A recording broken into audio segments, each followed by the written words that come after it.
Islamic કેલેન્ડરના પવિત્ર મહિના મોહરમની 8મી તારીખે મુરગવાન વિસ્તારમાં પરંપરાગત તાજિયા નિદર્શનનો ભવ્ય કાર્યક્રમ યોજાયો. સ્થાનિક મંડળ દ્વારા આયોજિત આ ઐતિહાસિક જુલુસમાં 8 ચાંદના તાજિયાને ખાસ સજાવવામાં આવ્યા. પડદા ઉંચકાતાની સાથે જિયા હુસેનના નારાઓથી આખો વિસ્તાર ગુંજી ઉઠ્યો. મહિલાઓ, વૃદ્ધો અને બાળકો સહિત તમામ વર્ગના લોકોએ આ પવિત્ર નજારો નિહાળવા માટે ઘરોની છત, રસ્તાના કિનારા અને આસપાસના ચોતરફ સ્થાન લીધું. પોલીસ વહીવટી તંત્રએ ભીડને જોતા સુરક્ષાના કડક બંદોબસ્ત કર્યા. આયોજકોએ શાંતિ અને ભાઈચારાનો સંદેશ આપતા કહ્યું કે આ તાજિયા ફક્ત ધાર્મિક શ્રદ્ધાનું પ્રતીક નથી, પણ કરબલાની શહાદતને યાદ કરવાનું માધ્યમ પણ છે. આપણું નામ અરશદ કલ્યાણી, પ્રમુખ સુરત શહેર તાજિયા કમિટી. આજ રોજ અહીંયા 8મો ચાંદ સુરત શહેરમાં તાજિયા દર્શન માટે 2 દિવસ રાખવામાં આવતા હોય. 7મો ચાંદ અને 8મો ચાંદ આજે બીજો દિવસ છે. આપ જોઈ રહ્યા છો બેગમપુરા મુરગવાન ટેકરામાં આ 8મા ચાંદના દિવસનો માહોલ. તાજિયા દીદાર માટે લોકો ઉમટ્યા છે, લોકો દર્શન કરી રહ્યા છે. તાજિયાના લોકોની મન્નત અને બાધાઓ ચડાવી રહ્યા છે અને સાથે સાથે ઠેર ઠેર સલાબતપુરા, બેગમપુરા, નાનપુરા, ગોપીપુરા, હરિપુરા, રુસ્તમપુરા આ કોટ વિસ્તારોની અંદર જે રીતે માહોલ જામ્યો છે એમાં દૂધ, કોલ્ડ્રિંક, કોકો, થમ્સઅપ, પેપ્સી કે બીજા અન્ય પીણાઓ, પાણીઓની પરબો લાગી છે. લોકો લાઈનમાં ઉભા રહીને એક નિયાઝના તौर પર દૂધ, કોલ્ડ્રિંક્સ પી રહ્યા છે, પાણી પી રહ્યા છે. આ માહોલ આપ જોઈ રહ્યા છો. પાછળ પણ તાજિયો, આગળ પણ આ બેગમપુરા મુરગવાન ટેકરા, સિલ્લીવાલાનો તાજિયો, મિની હુસેની મંડળ અને સામે પણ હુસનાભાઈ આંસોડીનો તાજિયો સામસામે છે અને હજારોની સંખ્યામાં લોકો આજે દીદાર કરી રહ્યા છે. આપનું વિદિત કરું છું. આવતીકાલે શહાદતની રાત્રિ છે. સુરત કોટ વિસ્તારના તાજિયા સલાબતપુરા, વાંસપુરા થઈ ઝાંપા બજારમાં એકત્રિત થશે અને ઝાંપા બજારમાં માનનીય પોલીસ કમિશનર શ્રી શ્રીફળ નારિયેલ વધેરી અને જુલુસને સ્ટાર્ટ આપશે. ત્યાર પછી જુલુસ મોતી સિનેમા થઈ મુંબઈ વર્ડ અને મુંબઈ વર્ડથી નવાબવાડી જશે. નવાબવાડીમાં દીદાર કરાવીને નવાબ સાહેબને પરત મુંબઈ વર્ડ આવીને પોતપોતાની સ્થાનક ઉપર તાજિયાઓ રવાના થશે.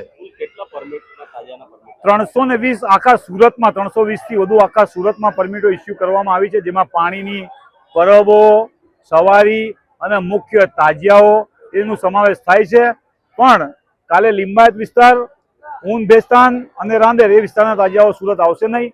શહાદતની રાત્રિએ માત્ર સુરત કોટ વિસ્તારના તાજિયાઓ. તાજિયા કમિટી છેલ્લા 25 દિવસથી કાર્યરત છે. પરમિટ ફોર્મ ઇસ્યુ કર્યા છે, પરમિટ ફોર્મ ભરાયા છે.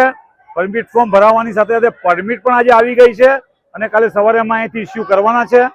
એ સાથે સાથે જે કંઈ નીતિ નિયમનું પાલન કરવું એ બાબતની સૂચનાઓ પણ અમે તાજિયા કમિટી ઓફિસ ઉપર જે તાજિયા આયોજકો છે એમને આપવાના છે.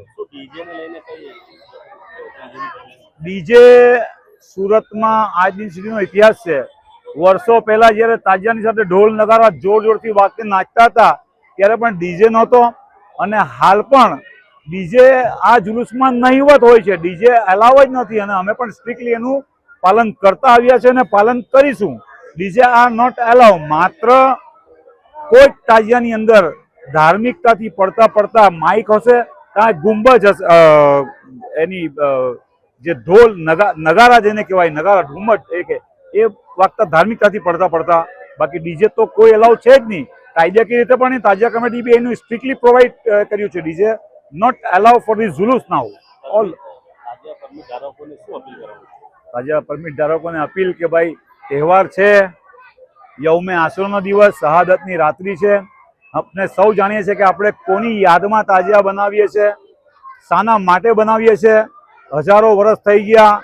આપ સલ્લલ્લાહુ અલૈહિ વસલ્લમના નવાસા, જેમણે પાણી પીધા વગર કુરબાની આપી પોતાને શહાદત વોરી હતી, એ દિવસ કાલનો શહાદતનો દિવસ છે.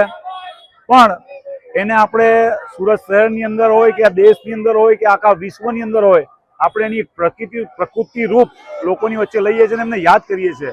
તો થોડીક મર્યાદામાં રહીને આ જુલુસ, કારણ કે સુરતમાં જુલુસ એવું છે કે આસપાસના ગામડા જિલ્લાઓના લોકો પણ દર્શન કરવા માટે આવતા હોય છે.